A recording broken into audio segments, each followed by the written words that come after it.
আমি আপনাদের সামনে দিল্লি বিধানসভা নির্বাচনের ফাইনাল এবং সম্পূর্ণ ফলাফল তুলে ধরতেছি।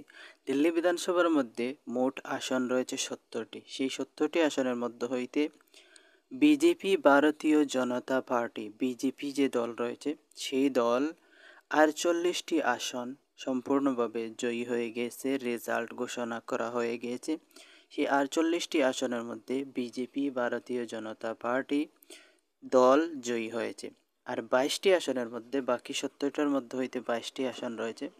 সেই 22টি আসনের মধ্যে 22টি সিটের মধ্যে জয়ী হয়েছে আম আদমি পার্টি, আম আদমি দল, যেটা অরবিন্দ কেজরিওয়ালের দল রয়েছে, সেই আম আদমি পার্টি বাকি 22টি আসনের মধ্যে জয়ী হয়েছে। সেই 22টি আসনগুলা যেখানে আম আদমি পার্টি, আম আদমি দল জয়ী হয়েছে, একটি হচ্ছে বুরারি আসন রয়েছে যেখানে জয়ী হয়েছে সঞ্জীব যা আম আদমি পার্টির জয়ী হয়েছে 2600 মার্জিনের সাথে। ওখান থেকে আম আদমি পার্টির একজন প্রার্থী জয়ী হয়েছে।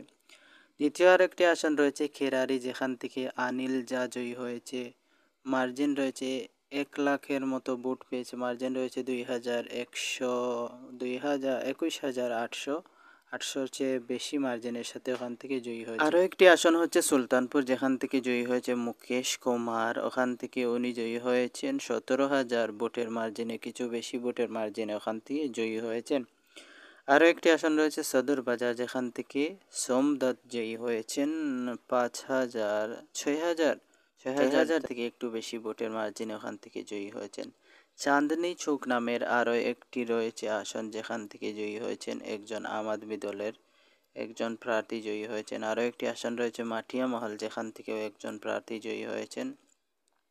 আরও একটি আসন রয়েছে বাল্লি মারান, যেখান থেকে আম আদমি পার্টির প্রার্থী যিনি ছিলেন উনি জয়ী হয়েছেন।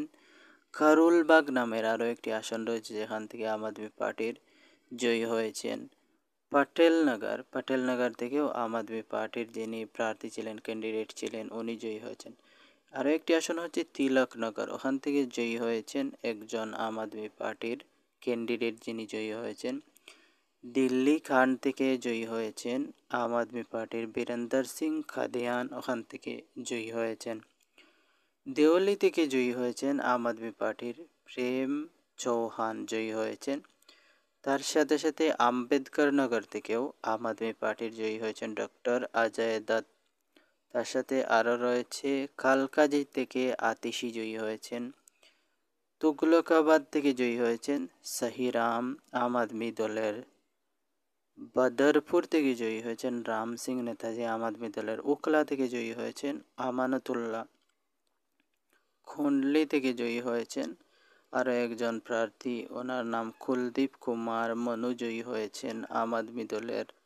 আরও একটি আসন হচ্ছে সীমাপুরি থেকে বীর সিং জয়ী হয়েছেন সীমাপুরি থেকে 10,000 ভোটের মার্জিন, আরও একটু বেশি ভোটের মার্জিন রয়েছে।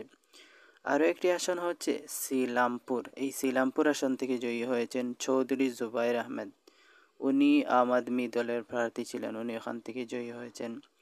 আরও একটি আসন হচ্ছে বাবরপুর থেকে জয়ী হয়েছেন গোপাল রায় বাবরপুর থেকে জয়ী হয়েছেন আম আদমি দলের। আরও একটি আসন হচ্ছে গোখলপুর, যেখান থেকে জয়ী হয়েছেন সুরেন্দ্র কুমার ওখান থেকে জয়ী হয়েছেন আম আদমি দলের। বিশেষ কথাগুলো হচ্ছে দিল্লির এই বিধানসভা নির্বাচনের ফলাফলের মধ্যে আগে আম আদমি দলের সরকার ছিল। বর্তমানে এখন যে সরকার গঠন করা হবে সেটা হবে বিজেপির, এবং আম আদমি দলের যে বড় বড় নেতা ছিলেন, যেমন অরবিন্দ কেজরিওয়াল ছিলেন সিএম যিনি ছিলেন, উনি যে আসন থেকে ইলেকশন লড়েছেন নিউ দিল্লি থেকে, উনি ওই সিটটা হেরে গিয়েছেন। তার সাথে সাথে আগে যিনি উপমুখ্যমন্ত্রী ছিলেন মনীষ সিসোদিয়া, উনিও জংপুরা থেকে যে ইলেকশন লড়েছেন ওই সিটটা উনিও হেরে গিয়েছেন। তাই দিল্লির বড় বড় আম আদমি দলের যারা নেতা ছিলেন সবাই, বিশেষ করে বেশিরভাগ সবাই হেরে গিয়েছেন, এবং বর্তমানে যে সরকার হবে নতুন সরকার হবে এবং বেশিরভাগ নতুন নতুন এমএলএ জয়ী হয়ে এসেছেন বিজেপি দলের। বর্তমানে এবার সরকার হবে দিল্লি।